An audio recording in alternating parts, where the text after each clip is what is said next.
In the vast emptiness between stars, where civilizations rise and fall like waves against cosmic shores, the Veltar Empire had reigned supreme for 3,000 years.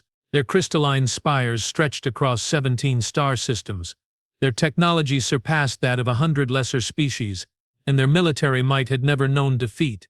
King Zethmora sat upon the throne of infinite suns, his six-fingered hands gripping armrests carved from the bones of extinct leviathans. His elongated skull, crowned with bioluminescent ridges that pulsed with each heartbeat, turned toward the holographic display floating before him. The blue-green marble spinning slowly in the projection seemed almost insignificant. "This world troubles you, my lord?"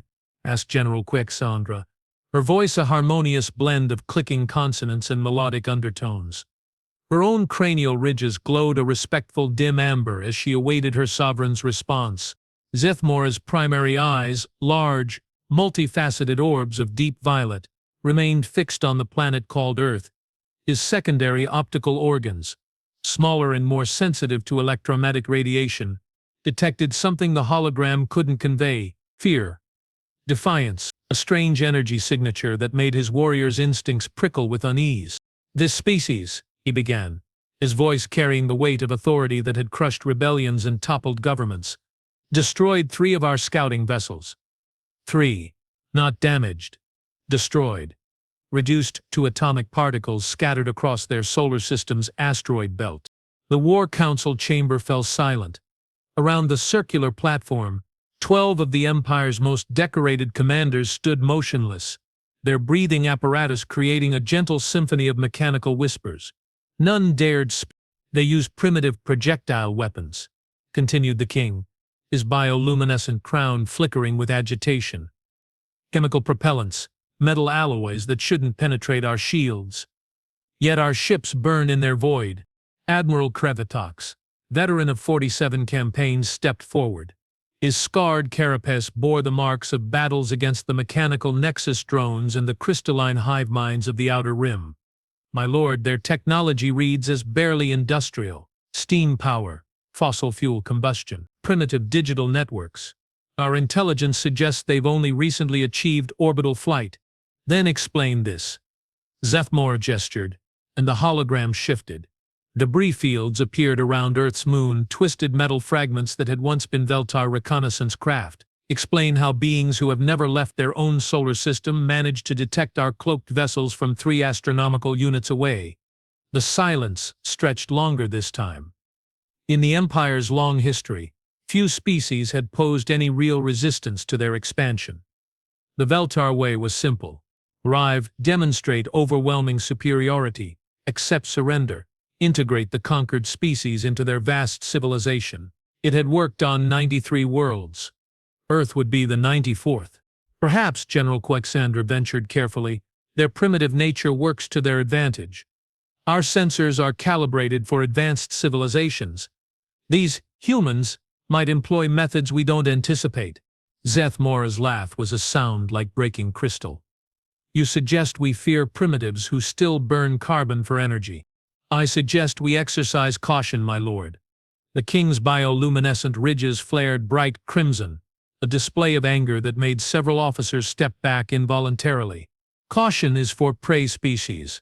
We are the apex predators of this galaxy. These humans will learn their place as all others have before them." He rose from his throne, his full height impressive even by Veltar standards, nearly 3 meters tall, with limbs that moved with liquid grace and strength that could crush titanium. Zethmora embodied everything the Empire stood for: power, superiority, inevitable conquest. "Assemble the royal fleet," he commanded. "Not a scouting force, not a diplomatic mission. The full might of our military, 1,000 vessels. I want this system blockaded, their communication networks severed, their pathetic defenses overwhelmed within the span of a single rotation." Admiral Krevitox's mandibles clicked nervously. "My lord, our protocols suggest starting with a demonstration of force. Perhaps a display above their largest population center." "No," the word rang through the chamber like a death knell. "This species has already demonstrated its hostility by destroying our scouts. They will receive the response such actions merit: total conquest. complete subjugation. When we are finished, their world will serve as an example to any other primitive species that might consider resistance. The War Council began to disperse, officers hurrying to implement their king's will. Ships would be readied, weapons charged, troops prepared for what should be the shortest campaign in Veltar history. Only General Quixandra remained, her amber glowing ridges dim with concern. "You have something to add, General?" Zethmora's tone carried the subtle threat that had silenced dissent across 17 star systems. "The humans, my lord. I've studied their historical data, what little our scouts managed to gather before their destruction. These beings have been at war with themselves for their entire recorded history. They've developed weapons capable of sterilizing their own planet. Their military doctrines are unusual." "Unusual how?" Quansara hesitated. In the Empire's rigid hierarchy, questioning the king's judgment was a career-ending mistake at best, a life-ending one at worst. But something about the data from Earth made her warriors' instincts scream warnings. They fight differently than other species we've encountered. Most civilizations, when faced with superior force, seek negotiation or surrender. Humans seem to escalate. The more desperate their situation becomes, the more dangerous they become. Their historical records speak of something they call total war, the complete mobilization of their entire species for conflict. Zithmumara's eyes narrowed. "Are you suggesting that primitives who cannot travel between stars pose a threat to the Veltar Empire?" "I'm suggesting that perhaps we don't fully understand what we're dealing with." The king's bioluminescent crown pulsed once, twice, then settled into a steady, ominous red glow. "Then we will teach them to understand us." "The royal fleet departs at dawn," dismissed General. As Korsendra departed, her footsteps echoing in the vast chamber, Zethmora turned back to the holographic display of Earth. The blue-green world continued its slow rotation, seemingly peaceful from this distance. Oceans and continents, clouds and ice caps. It looked so fragile, but something nagged at him. In the debris patterns from their destroyed scouts, there had been something almost artistic about the destruction. The ships hadn't simply been blown apart by lucky shots or primitive missiles. They had been dissected, carved apart with surgical precision that spoke of intelligence, planning, and a deep understanding of Veltar technology. How was that possible? The king's secondary eyes detected another anomaly in the data stream. Electromagnetic signatures from Earth that shouldn't exist. Radio frequencies carrying what their translation protocols identified as entertainment broadcasts. Music. Stories. Something humans called movies that depicted fantastic wars between species among the stars. Fiction. Surely. The primitive imaginings of a species that had never left their own world. Zethmora dismissed the nagging doubt. Fear was a luxury the Emperor of 17 star systems could not afford. In 48 hours, the royal fleet would arrive at Earth's coordinates. The humans would see 1,000 Veltar warships darken their sky, and they would surrender as all the others had. The alternative was unthinkable. Deep beneath the Rocky Mountains of North America, in a facility that officially didn't exist, Admiral Catherine Hayes stood before a wall of monitors displaying tracking data from across the solar system. Her gray eyes, sharp as winter steel, showed no emotion as she watched the massive formation of alien vessels preparing to enter human space. "Ma'am," Lieutenant Colonel Rodriguez approached with a tablet in his hands. "Satellite reconnaissance confirms 1,000 hostile vessels in formation approximately 4 light hours out, ETA. 36 hours. Hayes nodded without looking away from the displays. Around her, the Strategic Defense Command hummed with controlled urgency. Officers moved between stations with practiced efficiency, their voices calm despite the magnitude of what approached.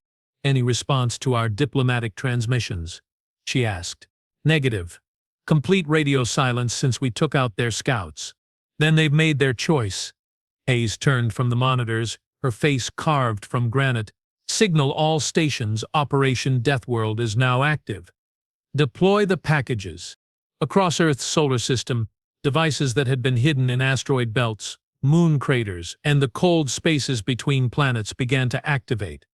Humanity's response to the alien threat hadn't been to build bigger ships or better shields. They had done something far more dangerous. They had turned their entire solar system into a weapon. Admiral Rodriguez's voice carried a note of uncertainty. Are we certain this will work? We've never tested the system at full scale. Hayes's smile was winter cold and sharp as obsidian. Colonel, these aliens have been conquering primitive civilizations for 3,000 years. They've never encountered a species that spent the last century perfecting the art of killing. She looked back at the tactical display, where red dots marked the approaching alien fleet. 1,000 ships, carrying enough firepower to glass continents. They're about to learn why Earth is called a death world. The countdown began. The Veltar Royal Fleet emerged from hyperspace in Earth's solar system like a plague of metal locusts blotting out the stars. 1,000 ships, each one a masterwork of crystalline architecture and devastating firepower, arranged themselves in perfect formation around the third planet from its sun. King Zethmora stood on the bridge of his flagship, Eternal Dominion, watching Earth grow larger in the viewing portal. The planet looked even insignificant up close. A mottled sphere of brown and green and blue wrapped in a thin atmosphere that wouldn't protect its inhabitants from what was coming. All ships report ready status, my lord, Admiral Krevatox announced. Weapons charged, shields at maximum, jamming systems active. The humans' primitive communication networks have been severed. They are blind and defenseless. No orbital defense platforms? The king asked, his bioluminescent ridges pulsing with anticipation. None detected, my lord. A few primitive satellites and a single space station of negligible military value. Their largest vessels appear to be chemical-fueled rockets barely capable of reaching orbit. Zethmora's mandibles clicked in amusement. This would be even easier than anticipated. Signal the lead attack squadrons. Begin with their population centers. I want them to witness our power before they... The first Veltar ship died without warning. One moment, heavy cruiser Wrathbringer hung in space, its shields glowing with contained energy. The next, it simply wasn't. Where 1,200 tons of advanced starship had been, nothing remained but expanding clouds of superheated plasma. What? Zethmora began, but his words were cut short, as 3 more ships vanished in identical flashes of violent light. Evasive maneuvers. Admiral Krevatox's voice cracked with sudden panic. All ships, implement emergency dispersal pattern.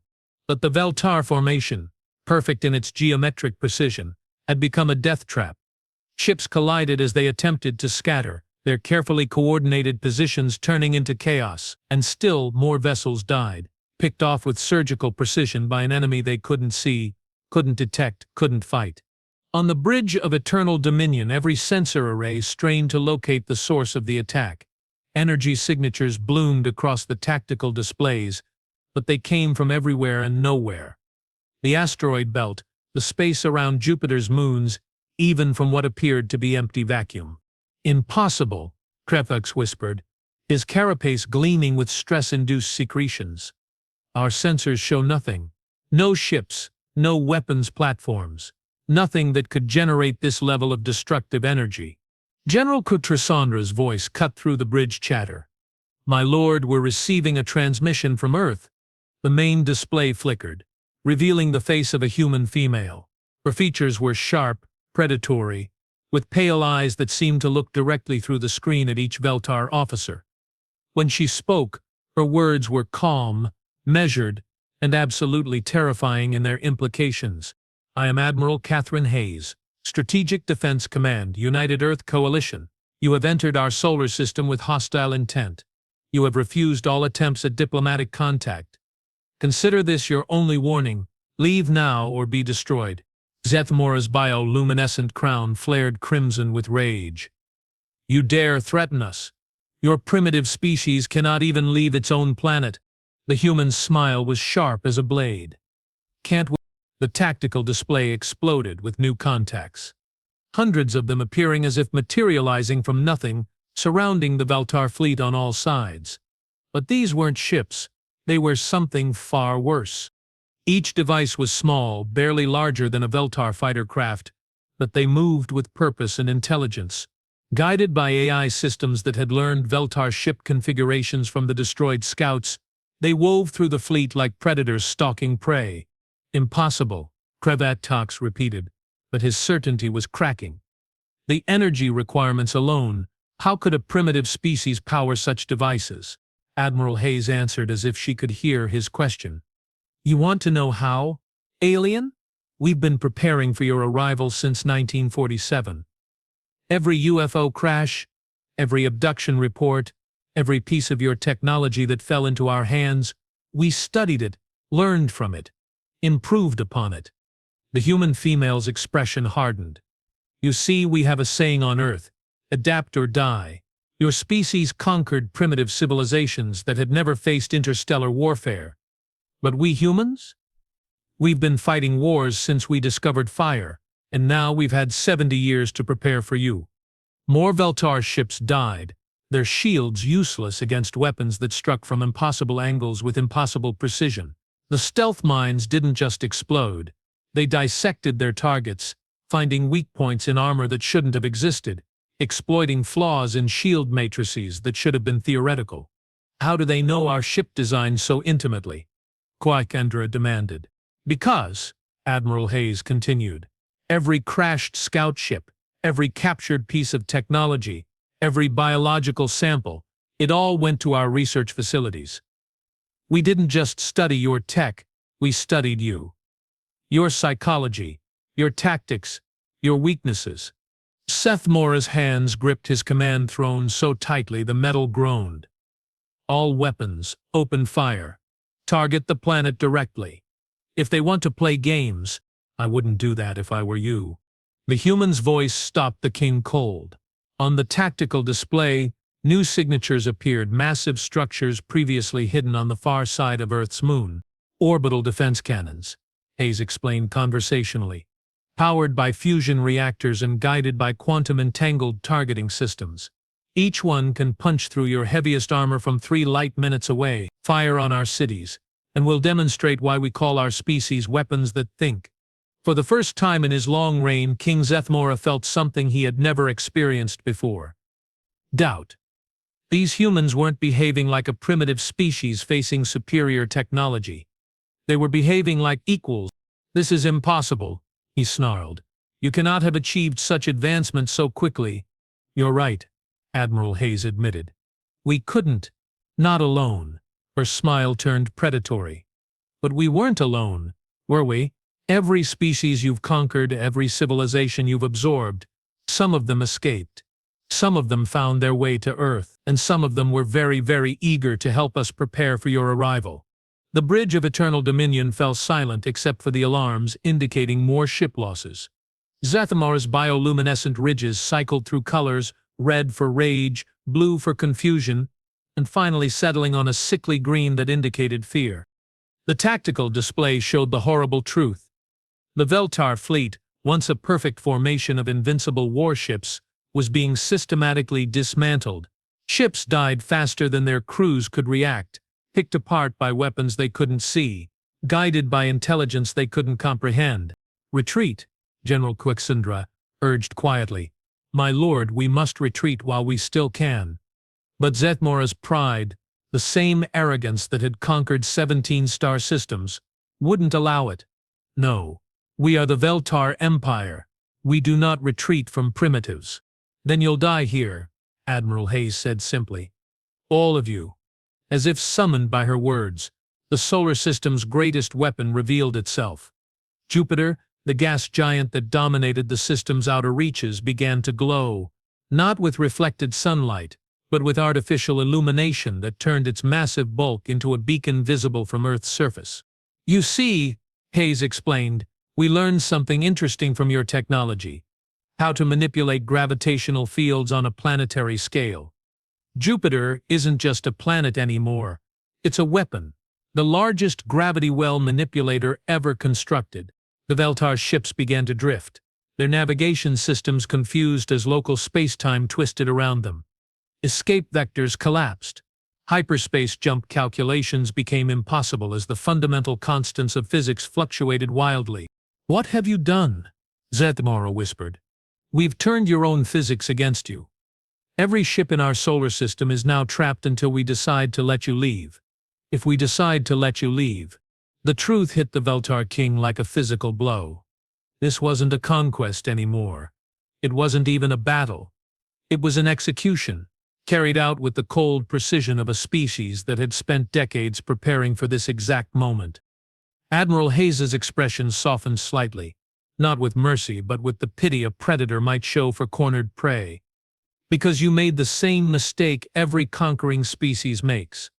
You assumed that because we looked primitive, we were stupid. But humans have a gift. Alien. We learn from our mistakes, and we never ever stop fighting. The display flickered and went dark, leaving the bridge of eternal dominion in emergency lighting. Around them, the royal fleet continued to die. Ship by ship, crew by crew. Surrender! Zeth Mora's voice was barely a whisper. To primitives? But even as he spoke, he knew the truth. The beings on the planet below weren't primitives. They were something far more dangerous, an entire species that had learned to wage war against the universe itself. The humans had turned their solar system into a trap, and the Veltar Empire had walked right into it. In the cathedral of space where silence reigned eternal, the wreckage of the Veltar royal fleet drifted like broken dreams among the stars. What had once been 1,000 vessels of crystalline perfection now numbered fewer than 150 operational ships, wounded giants limping through the void, their bioluminescent hulls flickering like dying heartbeats. King Zethmora stood before the vast viewing portal of eternal dominion, his reflection ghost-like against the starfield beyond. His bioluminescent crown, once a beacon of absolute authority, had dimmed to the pale glow of failure. Behind him, his bridge crew worked in hushed desperation, their voices carrying the weight of the unthinkable. The first defeat in Veltar history.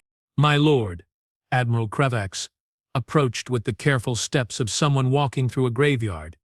His scarred carapace bore fresh wounds from the battle, deep gouges where human weapons had found their mark despite shields that should have been impenetrable. Long-range sensors detect movement. Clarify. Zethmora commanded, though his voice had lost the regal authority that once silenced rebellions across 17 star systems. The humans are launching vessels, my lord. Hundreds of them. They appear to be boarding craft. The king's secondary eyes dilated as the tactical implications crashed over him like a tide. They intend to board our ships. To take prisoners? General Krakikiandra, her own injuries binding her left arm in crystalline splints, stepped forward. My lord, perhaps this is an opportunity. If they wanted us dead, they would have finished us already. The fact that they're sending boarding parties suggest what? Zethmora's bioluminescent ridges flared with the last embers of his fury. That they intend to parade us through their primitive cities as trophies. That they wish to study us like specimens in their laboratories. That they intend to offer terms, Cassandra finished quietly. The main display activated without warning, filling with the image that had haunted Zethmora's nightmares for the past 18 hours. Admiral Catherine Hayes, her steel-gray eyes holding depths of intelligence that made mockery of every assumption the Veltar had made about this species. But she wasn't alone. Standing beside the human commander was a collection of beings that struck Zethmora like physical blows, a Nexari elder, their crystalline appendages scarred by decades of exile. Ikether, a war veteran, biomechanical limbs gleaming with adaptive technologies. Silicate colony mind, its collective consciousness focused into a single accusatory presence. And most devastating of all, Commander Veltharis, exile of the Veltar Empire, his ritual scars marking him as one of the king's own people who had chosen a different path. Greetings, Emperor of Nothing, Admiral Hayes said, her tone carrying neither mockery nor satisfaction, only the terrible weight of judgment. I trust you recognize some old friends. The exiled Veltar commander stepped forward, his scarred ridges pulsing with controlled fury. Hello, Zethmora. I am the son of Quanteris, whom you executed for questioning the Rigel 7 purges. I am the brother of Nexthera, whom you had murdered for advocating mercy toward conquered populations. I am the voice of every Veltar who was silenced for daring to suggest that strength should protect, not prey upon, the weak. Zethmora's mandibles clicked involuntarily. The exiles, you're all supposed to be dead, as are the Nexari colonies. The crystalline elder intoned, their harmonic voice resonating through the bridge speakers, as are the Kythera liberation worlds, as are the silicate collective nodes. Yet here we stand, united not by conquest but by a shared understanding of what you represent. The Kythera veteran's artificial voice modulator clicked and hummed as he spoke. 17 civilizations destroyed. Billions of lives snuffed out like dying stars. Entire cultures erased from the galaxy's memory. His biomechanical fingers flexed, revealing adaptive weapons systems grafted into his very bones. But not all of us died. Destroyer of worlds. Some of us survived. Some of us remembered. Some of us found sanctuary. Admiral Hayes gestured to Earth. Visible through the bridge's viewing portal, a blue-green jewel that had somehow become the graveyard of Empire. They found sanctuary with a species that understands something you never learned, that true strength comes not from domination, but from protection, not from conquest, but from cooperation. Impossible, Zethmora whispered, but even as he spoke, the evidence surrounded him.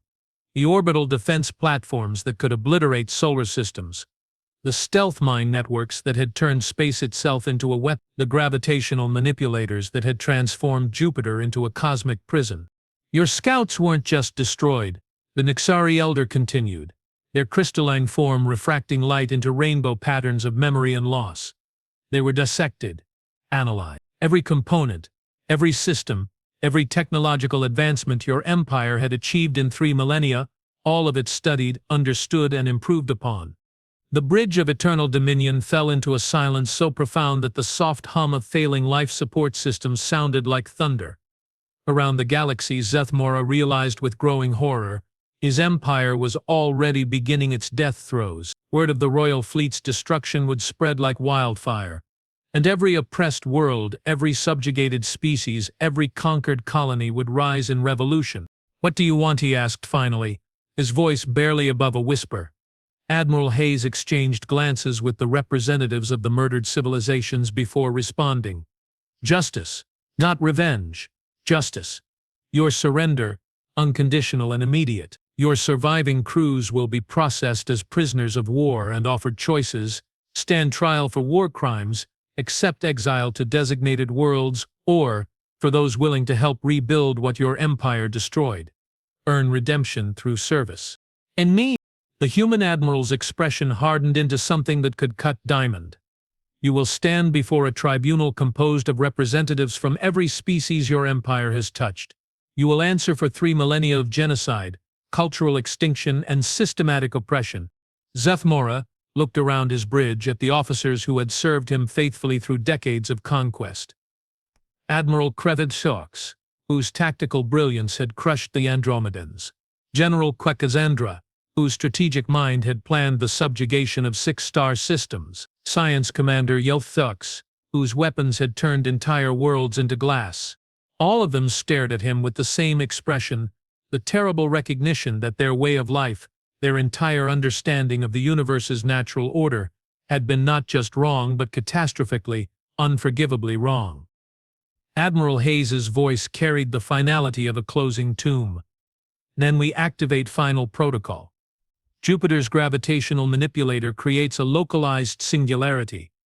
Every ship, every crew member, every atom of your genetic line is erased from existence. You become a cautionary tale told to species who might think conquest is preferable to cooperation. A countdown timer appeared on every display throughout the bridge. 103 minutes, Hayes said quietly. The time it takes for a civilization to choose between evolution and extinction. General Kwekazandra stepped forward, her bioluminescent ridges pulsing with desperate urgency. My lord, please, consider our people, the civilians back home who never chose this path, the colonies that simply wanted to live in peace, the children who haven't yet learned to see the universe as something to be conquered. And 150. What happens to them? Zethmora demanded. If I surrender, what becomes of the Veltar Empire? Commander Valtharis answered, his voice carrying decades of exile and hope. The empire ends, but the people survive. Transition to independence under the guidance of the Coalition of Free Worlds, an organization we've been building with every species that managed to escape your purges. No more forced expansion, no more cultural assimilation, no more systematic extermination. Your people learn to live as equals among equals. 120. Zethimora closed his primary eyes and for the first time in his long reign truly contemplated the weight of his empire's legacy. How many mothers had watched their children die in Veltar bombardments? How many civilizations had breathed their last words in languages that would never again be spoken? How many works of art, songs, stories, dreams had been erased to make room for the cold efficiency of imperial expansion? He began, then stopped. The bioluminescent crown that had once symbolized absolute power now felt like a chain around his neck, binding him to atrocities that spanned millennia. Stop! The word came not from the king, but from General Quixandra, who stepped forward with the deliberate pace of someone crossing a threshold from which there could be no return. I am General Quixandra, ranking military officer of the Veltar Expeditionary Force. The countdown stopped. King Zethimora stared at his general, his bioluminescent ridges cycling through colors that had no names. Confusion, betrayal, and underneath it all, a growing seed of something that might have been relief. You cannot, he began. I can, and I have, Quixandra interrupted, her voice carrying an authority that seemed to come from somewhere deeper than rank or protocol. The crown of the Veltar Empire ends here in this system, surrounded by the consequences of our choices. But our species, our people, they deserve the chance to learn a better way. She turned to address Admiral Hayes directly. We surrender unconditionally. What are your terms for our cruise? The human woman nodded slowly, her expression softening from judgment to something approaching compassion. Medical treatment for your wounded, fair trials for those who committed atrocities, exile or imprisonment for the unrepentant, and for those willing to help us rebuild what was destroyed. As boarding craft began launching from Earth's orbital stations, Zethimora found himself studying the blue-green world that had accomplished the impossible. A single planet, inhabited by a species that had never ventured beyond their own solar system, had somehow orchestrated the downfall of the galaxy's greatest empire. But they hadn't done it alone. They had done it by becoming something unprecedented in galactic history, a sanctuary for the forgotten, a beacon for the displaced, a rallying point for every species that had refused to accept that might made right. General Quixandra approached one final time, her bioluminescent ridges dim with exhaustion but steady with purpose. My lord, the humans are offering you a choice. Face trial with whatever dignity remains to you, or end this on your own terms. She placed a ceremonial blade on the arm of his throne, the traditional weapon of Veltar royalty, its crystalline edge reflecting the light of dying stars. And if I choose the trial, Zethimora asked, then you face the judgment of those you wronged. You answer for every civilization destroyed, every culture erased, every life cut short in the name of imperial glory. The tribunal will be composed of survivors, Nexari elders who watched their crystal cities burn, Akithara warriors who saw their biomechanical gardens turn to slag, silicate collective minds that remember the screams of their dispersed consciousness. Zethimora's mandibles clicked nervously. And if they find me guilty, then you die knowing that your death served a purpose, that it marked the end of an age of conquest and the beginning of an age where the strong protect the weak instead of preying upon them. The fallen king lifted the ceremonial blade, its weight somehow both familiar and foreign in his hands. Through the viewing portal, Earth continued its ancient rotation, no longer the target of conquest, but the capital of something entirely new, a galactic civilization built not on dominance but on cooperation. Tell me, General, he said quietly, do you believe they can succeed? Can this coalition of free worlds actually create a lasting peace? Quixandra looked out at the debris field that had once been their invincible fleet, then at the human ships moving among the wreckage with purposes of rescue rather than execution. I believe, my lord, that a species capable of turning their entire solar system into a weapon in 70 years, capable of uniting refugees from conquered civilizations into an alliance of free worlds, capable of defeating the most powerful military force in the galaxy without becoming monsters themselves. She paused, her ridges pulsing with something that might have been hope. I believe they can accomplish anything. Zethimora nodded slowly, then set the blade aside. Then I will face their tribunal.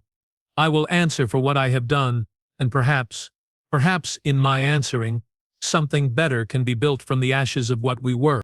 As human boarding parties began securing Veltar vessels throughout the system, The communications channels filled with voices speaking dozens of languages, refugees returning home, survivors finding each other, former enemies working together to process prisoners and tend to wounded from both sides.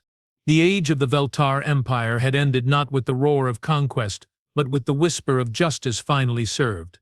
And in the cold depths of space, where starlight touched the edges of infinity, the universe itself seemed to exhale as if a weight it had carried for 3,000 years had finally been lifted. The humans had done more than defeat an empire. They had shown the galaxy how to forgive itself. The lesson would echo across the stars for generations yet to come.